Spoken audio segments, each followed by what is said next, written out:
Hello, today I'm going to be presenting whether it is better to buy a house with a mortgage or cash in different scenarios by using financial analysis metrics of internal rate of return, IRR, or net present value, NPV, by comparing profitability. Before I start, here is a little background on the project. So, we are buying a house in all cash or mortgage, and our project period is 15 years, as you can see here. The house costs $200,000 as noted right here with property value. If we choose to mortgage our house, we are going to be paying a $50,000 down payment, as you can see here. We are going to mortgage our house for 10 of those 15 years, and our mortgage payment is going to be at 5.5%, so it's going to be $19,900. We will also discuss how rent-to-price ratio affects buying with cash or mortgage. In this example, our rent-to-price ratio is 10%, as noted right here. We will also discuss inflation, rental, and property value appreciation, which means that when we either buy a house with cash or mortgage, in case 2, we are going to be applying an inflation rate to that of 3%, meaning that each year our property is going to gain 3% in value. At the end of our 15th year, we are going to sell our property, and we are also going to make $20,000 a year, or 10% of $200,000 each year for all 15 years of our cash flows. So in case 1, we are going to be comparing whether or not it is better to buy a house with cash or a mortgage with no inflation, rental, or property appreciation, which means the 3% inflation rate is not being applied to these calculations right here. As you can see, when we buy a house with a mortgage, our cash flow 0, or the initial amount of money that we need to invest to buy the house, is $50,000, and that is equal to our down payment. On the contrary, if we decide to buy the house with cash, our cash flow 0, or the initial amount of money we invest for the project, is going to be $200,000, because we're going to be paying all of what the house is valued at, the property value, up front. In each of the years of the project, we are going to be making money with cash flows. So from years 1 to year 10, in the first calculations, we are paying a mortgage, so we are only making $100 every year for cash flows for the first 10 years. And we get that $100 by taking the annual rental income and subtracting the mortgage payment. So $20,000 subtracting $19,900 means that each year we are making $100 off of renting our house. If we bought the house with cash, each year our cash flows for the first 10 years are going to be $20,000 because we are not paying a mortgage payment. So each of those first 10 years, we are collecting the whole annual rental income of $20,000. And then from year 11 to year 15, when we mortgage a house, since we stopped paying our mortgage at year 10, we are no longer mortgaging our house, which means that we are making the total rental income of $20,000, as you can see here. Similarly, with the cash, since we never paid a mortgage, we're still just making the $20,000 rental income until we get to year 15, where we'll be making $220,000 for our last cash flow, because in the 15th year, as you can see right here, we decided to sell our property, and our property is valued at $200,000, meaning that we make the rental income plus the $200,000 for selling the house. So question 1 asks us to use the IRR to compare a cash versus mortgage. Now, an IRR is known as the internal rate of return. And IRR is a financial analysis metric to estimate the profitability of potential investments. IRR needs to be compared to the minimum necessary rate of return, which is the cost of capital. Cost of capital, simply put, is just the measure of how much a business incurs to finance the operations, or in our case, our cost of capital is how much it costs us to buy a house, either with cash or with mortgage. Or cost of debt. That's what cost of capital is. So, as I was saying, IRR is compared to cost of capital, and cost of capital is usually displayed as a percentage rate, just like IRR.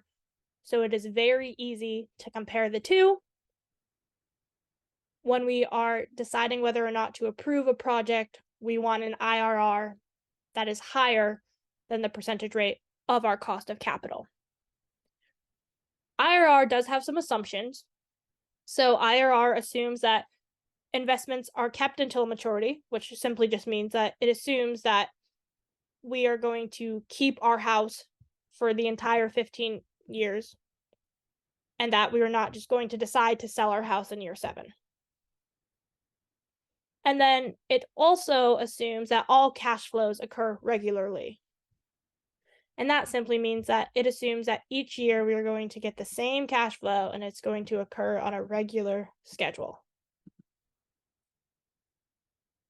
So an advantage of IRR is that it takes into account the value of time and money, which simply means that it considers money today is greater than the value of money tomorrow. So if we invest money today, we can use the money made from the investment to support future investments and to make more money.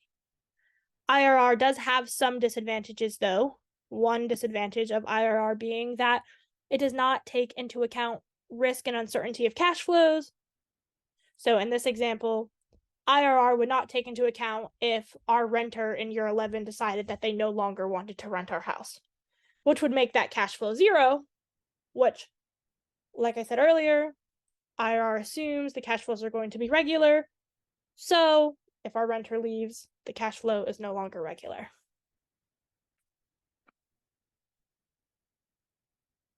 Also, the IRR does not consider other costs that a homeowner incurs, such as property taxes, maintenance, fuel, electricity, water, etc.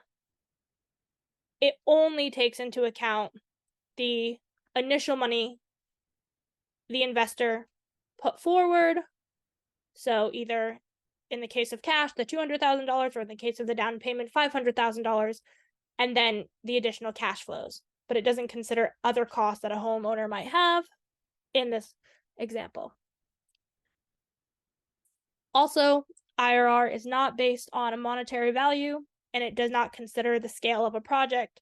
So for example, you could have 2 projects, one with a 15% IRR and one with an 8% IRR. And if you're just looking at the IRR and you're not considering the scale of the project, you would say the 15% IRR is better. However, the 15% IRR could be for a project that is only going to return $200, and the 8% IRR could be for a project that is going to return $200,000. And in that case, the higher IRR is not necessarily better because it doesn't determine the scale of the project. With all that being said, though, we are going to assume in this case that the IRR assumptions hold true and that our projects are scaled evenly. So as I was saying, question 1 asks us to compare cash versus mortgage and which is better when there is no inflation or property value appreciation. And as we can see here, very simply, it shows that for a mortgage, our IRR is 13.51%, and for cash, our IRR is 10%. So just looking at this, we can tell that it is more profitable to mortgage a house to rent it, because in finance, a higher IRR is viewed as more profitable.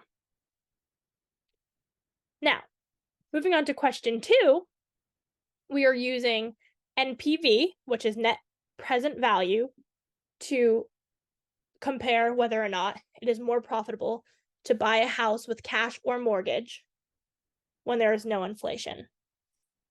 So like I said, NPV is the net present value, and that is also a financial metric. And this financial metric tries to capture the total value of an investment opportunity. So all NPV does is projects future cash flows and discounts them to see how much they would be worth today. NPV uses something called the discount rate, and the discount rate is simply the rate of interest that is used to see how much the future cash flows are worth in the present value. And in question 2, we are going to use a few different discount rates to see whether or not it is more profitable to buy a house with cash or with a mortgage. So as we look at question 2, it first asks us to evaluate the NPV at a required return of 7%. So the discount rate is 7%.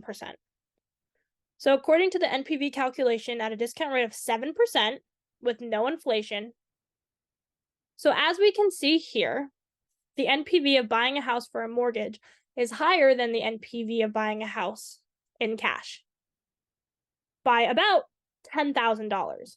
So in this example, it is much more profitable, according to the NPV, to buy a house with a mortgage at a 7% discount rate. And an NPV is just a formula where you discount all the cash flows with the rate, and then you add back cash flow 0. So if I click on this and open up the formula, you can see here that there's a 7% discount rate in our formula. So at 7%, it is more profitable to buy a house with a mortgage. I'm going to change slides, and I'm going to go to this slide because I've changed the NPV discount rate to 6%. And at a 6% discount rate, as you can see, 6%, it is still more profitable to buy a house with a mortgage compared to with cash. But the numbers are getting closer together because this is only about $4,000 more profitable. And the last example was $10,000 more profitable. Again, if it is evaluated at 5.5%, the NPVs for a mortgage and cash, now they're equal. So in this case, I would look at the NPVs being equal, and those are showing me that neither buying a house in cash nor mortgage is more profitable because they're the same. So then I would come and look at the IRR, and I would see that the IRR is still higher. And so in this case, I would still say that it is more profitable to buy a house with a mortgage because the NPV and the IRR are both higher. Also, I should note that when we're looking at NPV to decide whether or not we would like to go forward with investing in a project, we are just looking for an NPV that is positive. So if it's positive, then we should invest. Now, if I go even lower to a 5% NPV, we can see that actually the cash is now more profitable than buying a house with than a mortgage. So cash is about almost $4,000 more profitable than it is with buying with a mortgage. However, our IRR is still holding true as it has been the entire time, where the IRR is still 3.5% higher when you buy with a mortgage and cash. In most cases, NPV is considered the superior financial metric criterion because it considers the scale of the project. It also takes into account the value of time and money. and it takes risk and uncertainty into account, as well as it's displayed as a monetary number rather than a percentage. So this is actually a projection of how much money you would make and not just a percent of how much of the profit you would make, like the IRR is. And then if we go even lower with our discount rate at 3% now, and as you can see, the 3% discount rate right here, cash is way more profitable than buying a house with a mortgage by $20,000 more, which is a super increase and much more profitable. So we started at 7% and we went all the way down to 3%. And as the discount rates got lower and lower, buying a house with a mortgage got less profitable, and buying a house with cash got more profitable. So now we are going to move on to look at a set of cash flows for a mortgage and for cash when we are buying our property with inflation, rental, and property appreciation. So that means that each year, the value of our rental is going to grow by 3%. So as you can see, before there was no inflation, so the cash flows stayed the same each time. However, here the cash flows increase by 3% each time. So based on inflation, my conclusion about whether or not it is smarter to buy a house with cash or mortgage does not change based on the IRR criterion, because the IRR rate for a mortgage is still much higher than the IRR rate for cash. And with inflation, the IRR rate for mortgage is much higher than the IRR rate for mortgage without inflation. So that even tells me that if I was buying a house, I would like inflation if I was renting it, because I'm making more money by a substantial 5%. And that's also depicted here in our cash flows, because if we go to cash flow 15, when we have no inflation, we do not have this 3% inflation, we're only making $220,000. But when we do have our inflation, we are making a substantial amount of money. We're making about $340,000, which is about $120,000 more money.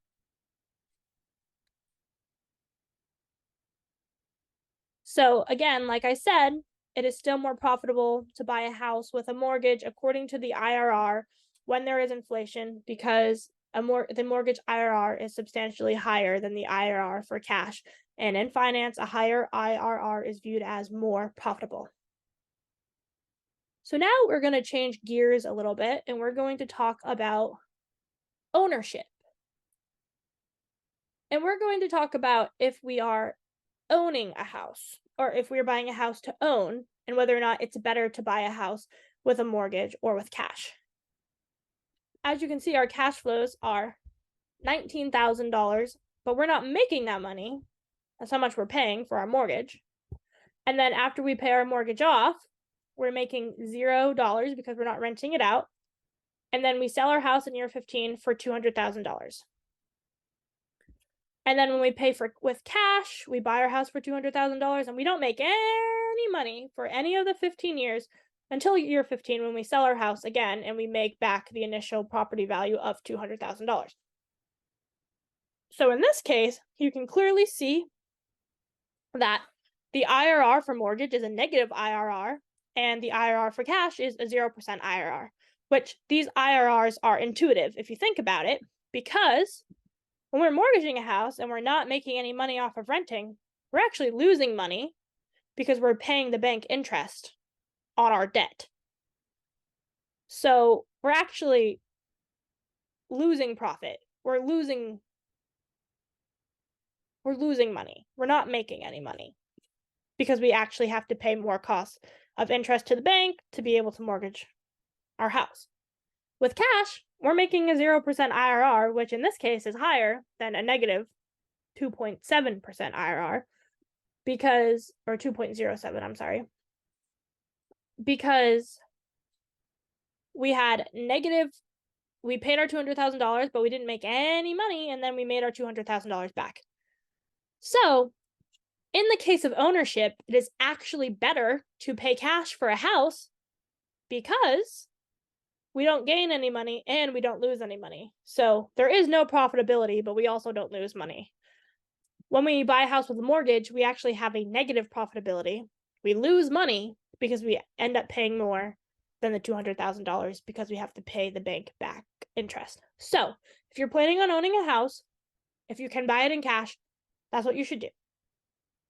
Now, question 5 wants us to go back to case 1, and we want to think about areas with a lower rent to price ratio. Now, you might be wondering, what is a rent to price ratio?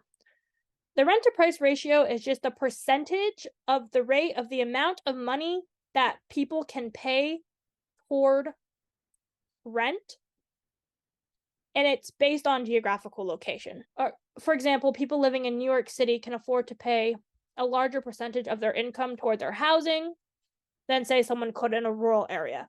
So the rent to price ratio for New York City would be higher than that of a rural area, meaning that if someone bought a house to rent out, they could charge more money for the rent in New York City than they could charge in the rural area for the same house, because the rent to price ratios will be different. And again, the rent to price ratio is just the percentage of someone's income that they can put toward renting a house.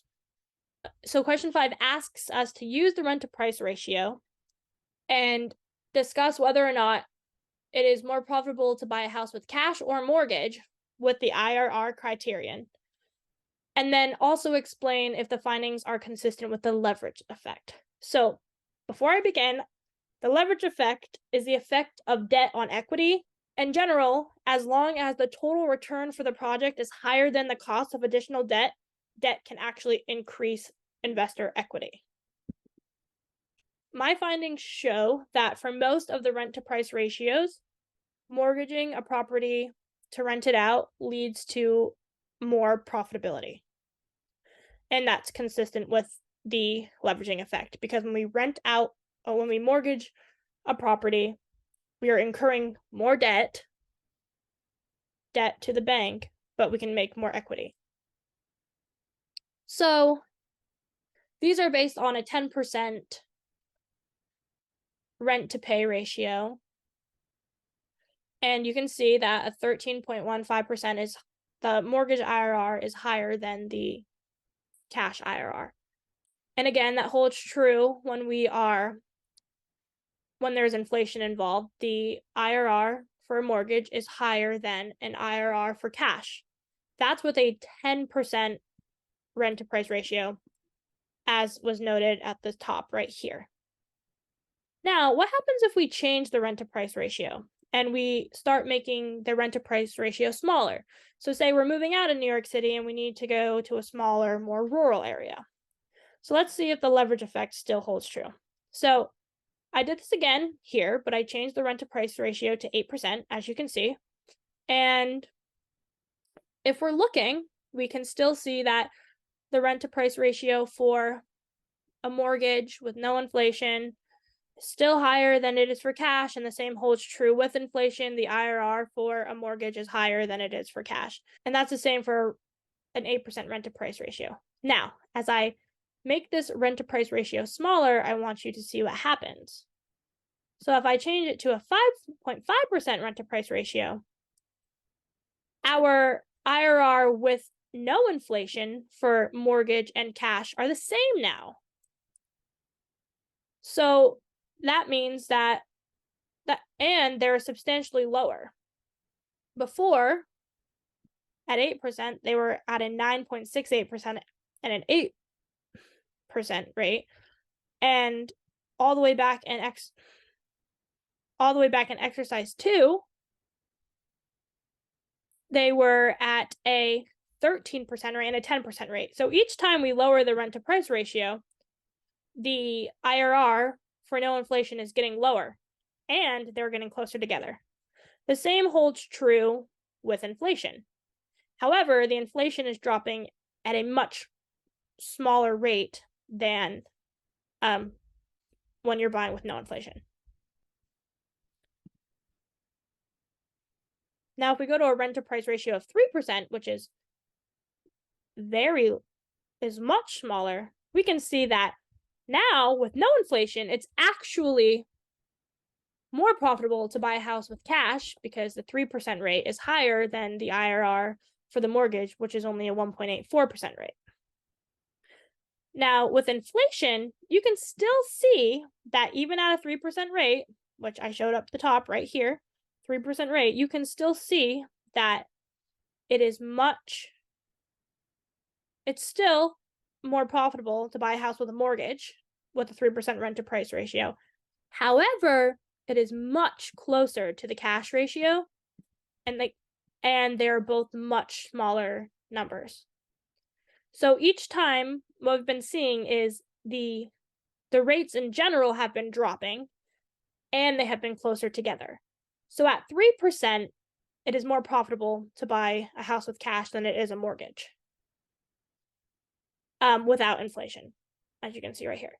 With inflation, it is still more profitable to buy a house with a mortgage than cash, but not by much.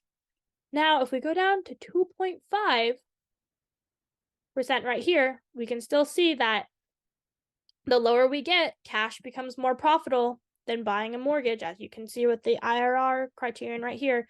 2.5% is higher than 1.15%, so cash is seemingly more profitable with no inflation. With inflation, now the rates are the same. So it is the same profitability whether or not you buy a house with cash or a mortgage as the RTPR gets lower. And now, just to show you something. So if I change the rent-to-price ratio to 2%, you can see that cash is still more profitable than a mortgage, and the mortgage number just keeps getting, the mortgage IRR keeps getting lower and lower and lower. And now finally, we see, since we got a low enough rent-to-pay ratio of 2%, we can see that now cash, even with inflation, is more profitable than buying a mortgage, buying a house with a mortgage when we're renting it out. So we could see that it kept getting lower and lower and lower, but now actually cash surpasses mortgage even with inflation. So to summarize these findings, most of the rent-to-price ratios show that by mortgaging a property to rent it, that it can lead to a higher project return and more equity for the investor. However, as the rent-to-price ratio decreases, the leverage effect becomes less consistent because the return of the project is not higher than the amount of debt invested. It takes longer for the lower rent-to-price ratio to change the amount of the return on the project with inflation. However, eventually with inflation, a low rent-to-price ratio will affect the leverage effect. So generally speaking, it is more profitable to mortgage a house that you're going to rent because the leverage effect is consistent, meaning the project returns more money than the cost of debt. However, the more the rent-to-pay ratio decreases, mortgaging a house to rent out becomes less profitable, and eventually paying cash to buy a house to rent becomes more profitable if the rent-to-pay ratio decreases enough. Now, with all of this, there are some very clear if-then findings. So if you're buying a house with the purpose to rent it out, then you should mortgage it, or because the IRR for a mortgage is higher than the IRR for cash. And that holds true for with no inflation and with inflation. However, if you are buying a house with a mortgage to rent it and you have the choice to have inflation or not, it is more profitable to buy a house with inflation because the IRR with inflation for a mortgage is about 5% higher than the IRR for a mortgage without inflation. If we look at NPV, if we decide to buy a house with a mortgage, then we should look for higher discount rates, because the higher discount rates have a more profitable NPV for mortgage. And on the contrary to that, if you're looking to buy a house with cash, then you should buy a house with a lower discount rate, because the lower the discount rate, profitable buying a house with cash becomes. If you're buying a house for ownership, then you should most definitely buy the house with cash, because the IRR for ownership with cash is higher than the IRR for ownership with a mortgage. And if you buy it with a mortgage, you're actually going to be losing money. So if you're buying a house for ownership, cash is always the best option if you can afford to do so. And then lastly, if you're going to be buying a house to rent out with a mortgage, then you should look for a house in an area that has a higher rent to pay ratio, because a higher rent to pay ratio is what produces higher IRRs for mortgage.